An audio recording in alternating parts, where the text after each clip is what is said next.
More than 18 million Americans are getting their drinking water from systems that have violated federal lead rules.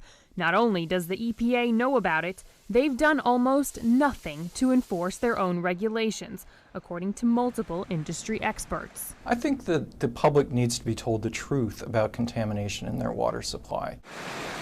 More than 5,000 water systems are in violation, including failure to properly test water, failure to report contamination, and failure to treat water properly, according to a new analysis by the Natural Resources Defense Council, or NRDC. In 9 out of 10 cases, the EPA took no enforcement action when water systems violated the lead and copper rule, the federal regulation meant to keep America's tap water safe from lead. Imagine a cop sitting, watching people run stop signs and speed at 90 miles an hour through small communities and doing absolutely nothing about it. That's unfortunately what we have now. Eric Olson is among the experts, saying water utilities are routinely gaming the system, using incorrect testing methods to avoid detecting high levels of lead. What that means is there are even more water systems with lead issues that aren't officially in violation. They don't care if they're violating the law. They don't feel like they're going to face any penalties.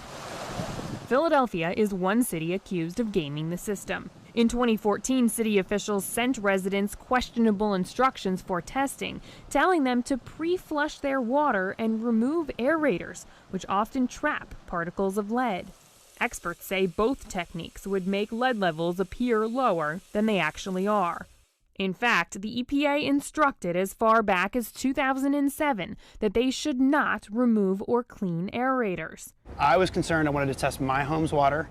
Jonathan King's 18-month-old daughter has been drinking Philadelphia's water from the tap since she was born. He's organizing a group of homeowners to get independent answers because he doesn't trust the way the city conducted its testing. It concerns me that they're not using the best practices available. It concerns me that they're not following the latest EPA regulations. So why doesn't the EPA enforce its own rules? Multiple sources and industry experts tell CNN it comes down to 2 key reasons. Water isn't a main priority for the EPA because its resources are stretched thin, and the EPA has a cozy relationship with the water systems it's supposed to regulate. They're friends, they hang out with each other, they ask for each other's advice, and you get close after a while. So should citizens be worried? Citizens should be very concerned. When Alan Morrissey retired last year from his job as an EPA Water Department enforcement officer, he said he was frustrated because blatant violations would go without punishment. Morrissey says even EPA employees don't trust what comes out of their tap. So most of my colleagues have all chosen to install a water filter underneath our kitchen sink. But you're saying that people who work at the EPA are buying water filters because they aren't confident in the quality of their tap water. Yes.